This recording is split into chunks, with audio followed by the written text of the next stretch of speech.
My question is about the war.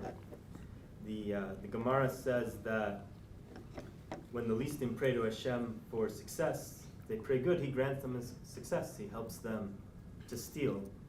And I think the Sephardi Nusach is different than the Ashkenazi Nusach, but we learned Hashem Shomei Tefilat Kol Peh. Yeah, the Sephardi, yeah. And moreover, I remember when I was in Yeshiva, you told us that the Arabim are such a difficult opponent because they do have certain schusim, and they have a certain kasher with Hashem. They have Mila, they have some version of kashrut, they have tzniot. Maybe some people could say they're better with tzniot than we are. And so my question is something that I've been struggling with, standing before Hashem and tefillah, feeling some sense of confusion and discouragement about that. And even though it hasn't been for me, I can imagine someone might feel something as negative as even betrayal, that to think that the Arabim are, they're praying to Hashem for success to hurt us. And we know that, we know that they did that. And we know that they had the success and that Hashem answered their prayers. So how do we deal with that confusion with tefillah if we think about that? And moreover, do we even have the right to stand before Hashem and say to Hashem, please Hashem, listen to our prayers, ignore them? We know that they're saying, Hashem, listen to our prayers, ignore them. Yeah. And then even more than that, is there any, is it hashkafically correct to even think of this as like a schusim arms race, or like a tefillah, like Hashem's counting a cheshbon of tefillot and schusim between us and between them? Yep, it's a very, very difficult issue, and this is a concept that I admit has given me much confusion and uncertainty over the years.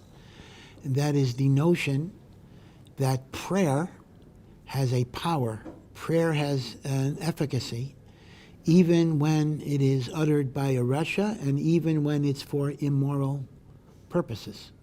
This is the kayach of prayer if it is belev shalem, if it is truly sincere.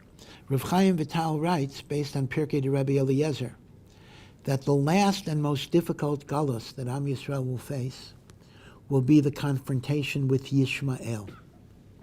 And this was said in the 1500s, and the Pirkei de Rabbi Eliezer is even earlier. And he says Yishmael is the most difficult because they are the only one of our enemies that comes with a spiritual power.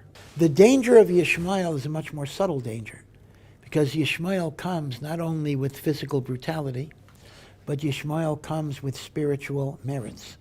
They are a child of Avraham. They have a koach of prayer. They have a merit of Brit Milah, again, which goes back to Avraham. There is a tznius. And the reason why the galus is so difficult is that we have to counter it with a spiritual power that is greater than their spiritual power. There's no way to stop it, meaning there is no logical way of stopping people who are willing to die for their cause. What, they're threatened with death? Bring it on, gesundheit hey. That's what I want. But when you have people who don't care if they die, then how are you going to stop them? There's nothing you can do.